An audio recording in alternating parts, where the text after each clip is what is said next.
Heather, and welcome to day one of 90 Days to a Handmade Wardrobe Before 50. So I turned 50 soon, and instead of having a midlife crisis, I decided to have like a little midlife sewing challenge. So over the next 90 days, I'm sewing myself a wardrobe that I'll actually wear, and I'm going to share the whole fun, crazy, messy process with you. Today, I'll kick things off by sharing why I'm doing this, a little about my sewing background, and how I'm planning what to make over the next 3 months. And of course, we'll sew the very first outfit of this challenge in this video. So when I was younger, I thought 50 sounded old. And we probably all think that way when we're little. But now that I'm almost there, I don't feel old. I still feel like I've got so much I want to learn and make and wear. But I don't want to spend this next decade buying fast fashion that doesn't fit well or doesn't last and doesn't feel like me. So I'd really like to control the style and the fit. I'd also like to make use of the giant fabric stash I've been accumulating and not using. And I want to avoid the trap of special occasion sewing only. So clothes for my daily life. And I'd like to keep learning and growing and just not settling into 50 and thinking, oh, that's it. I've done it all.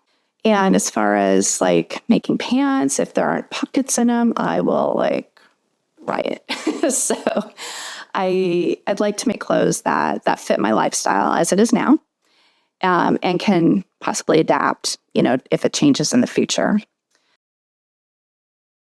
So as far as my background, I did learn to sew when I was a kid. My grandmother sewed a lot of my clothes and taught me the basics of how to use a sewing machine and how to use like a little tissue paper pattern. And I do have a memory of making a cute purple gingham apron with white rickrack on it. And I also remember making a little denim and eyelet skirt. And it's funny, I still love all those fabrics today. I totally use those and will be using those, I would imagine. But I didn't really start making clothes that I could wear until a couple of years ago. It's been about 2.5 years since I really started making an effort at it. But I've just been kind of making here and there without a real plan. I have not been purchasing clothes like I used to. And I have some holes in my wardrobe. I just did a big closet clean out. And there are definitely things that I would just like to be able to add to it, more along the lines of basics, and some special things too for fun, because that's always, fun to do. So here's what I'm thinking. So I'd like to focus on tops and bottoms and some dresses, also some workout pieces, pajamas and loungewear. I will be looking at my lifestyle, which is working from home. I work out regularly, and when I go out, I like to dress up a little bit. So I will probably, with each project, start with shopping my fabric stash. Or if something in my fabric stash doesn't work, I will make that purchase. So for example, like the workout clothes, I don't know that I really have the right stuff for it. And I've been trying to use what I have as I've been experimenting, making some tops and things. And I don't think they're quite right. So I need to do a little research on the best fabric to use for those things. I'd also like to create mini outfit modules and pieces that I'm able to mix and match and wear together. I don't know anyone who makes their own clothes, and I'm looking forward to being able to use YouTube as an outlet for that and a way to document my makes, as well as meet those of you with this interest, whether you're a seasoned maker or maybe just thinking about getting into it. I'll be sharing my plan week by week, and I'd love to hear from you. What patterns are you sewing right now? What suggestions do you have that I should consider adding to my list? If you'd like to share, please share those thoughts in the comment section. First up is the Blomma tank from Paradise Patterns. This is such a nice pattern, and it's actually free on their website if you sign up for their newsletter, which is amazing considering how detailed the instructions are. I made one last year, but I definitely should have made a size up. It was a little snug then, and definitely snugger now. The Blomma tank is a fitted top with 2 cup-size options, a B cup and a D cup with darts. It has athletic style lines and 3/4 inch wide bindings. The pattern even gives tips on how to change the neckline or armhole shape or adjust the binding width. I chose view B based on my measurements. This time I made size F, and the fit is pretty much perfect for me, although I probably should have done a small bust adjustment. I'm an A cup, and depending on the bra I wear, there's a little gaping at the armhole. But honestly, it doesn't bother me much. The fabric I used was this pretty rib knit I picked up from Joann's, one of my last purchases from there, actually, and it was super easy to work with. I used a walking foot while sewing this, which helps so much with knits, and finished the hems with a double needle for a nice, clean look. Next up, I used the leftover rib knit to make the Sabrina skirt from SEAMWORK. It's a relaxed pull-on skirt with a few thoughtful details, an elastic waistband with a drawstring, inseam pockets, and little panels at the bottom of the side seams that give it a nice swish kind of effect when you walk. It's like your comfiest skirt to finishing school, I think.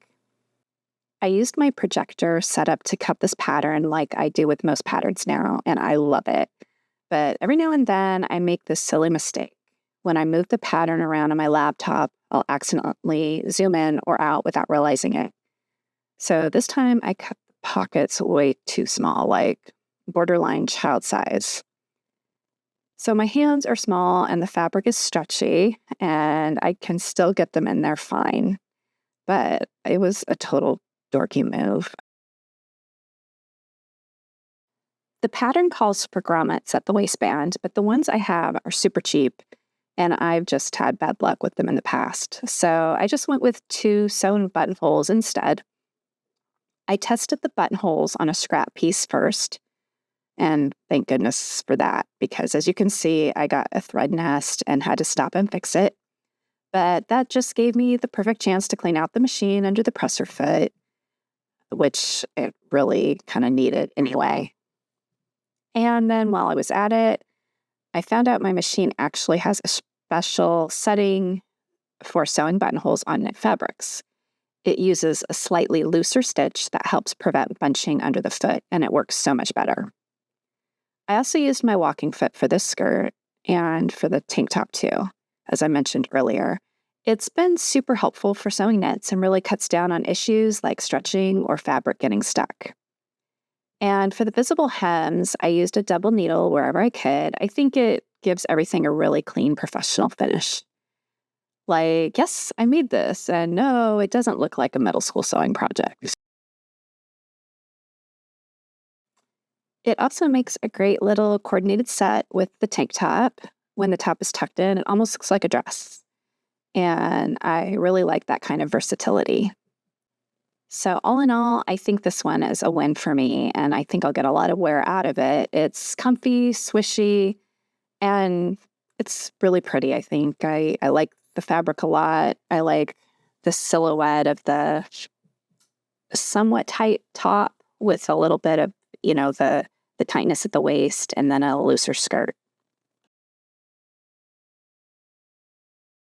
Alrighty, that's week 1 of my 90 days to a handmade wardrobe before 50 challenge.